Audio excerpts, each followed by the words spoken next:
Hi Colin, Phil Beever here from the Wilderness Club. Just want to recap on our lesson. So first things first, I said to you, your posture's slipped a little bit. If we look at this guy here on the right, Hunter Mayhan, he's got some beautiful angles, okay? Where if we look at yours, you know, it's a little bit hunched there, isn't it? So we've got some different angles there. So I just wanted to feel that your hands, you know, came a little bit further away from you. And that will just straighten out the top half of the back, but also give you some room. We need a gap between your hands and your legs.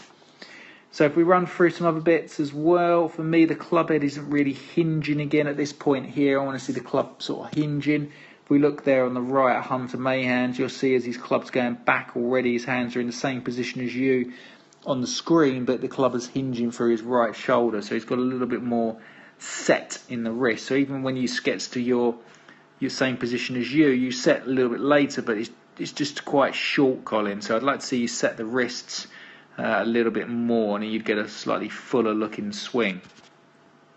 The big issue why we're hitting it not as good as you'd like is two things really. From the top, your arms move this way, okay, so you come what we call over the top. We can see this as the club is coming into the ball. If I keep that red line on, you can see your club head is to the right of that line, so we're definitely attacking the ball on the outside, which is a dangerous shot and can cause a shank. Why is that happening? Purely the weight again is still moving this way, so from the top of the swing we can see there, if we draw a line on your setup, okay, so your backside there, once you get to the top of the swing you've moved forward to there, and you can see as you come into the ball you move a little bit more forward, so we're quite close to the ball now, and that's why the heel of the club is coming into the ball. How did we fix that? I did two things with you. First of all, just trying to get your weight better. So we're trying to get sort of you turn better, get the weight going into the heels for you. So we just started turning a little bit more with the lower half. I put you in like a handshake position, and you managed to do that straight away. So we're trying to feel the weight move to the heels of the shoes for impact rather than the toes, and that gets you turning a bit better. And then second of all, I put you on an upslope. The upslope got the club shallow in on the way down rather than over the top, and also being the ball above your feet, it encourages your weight to stay on the heels.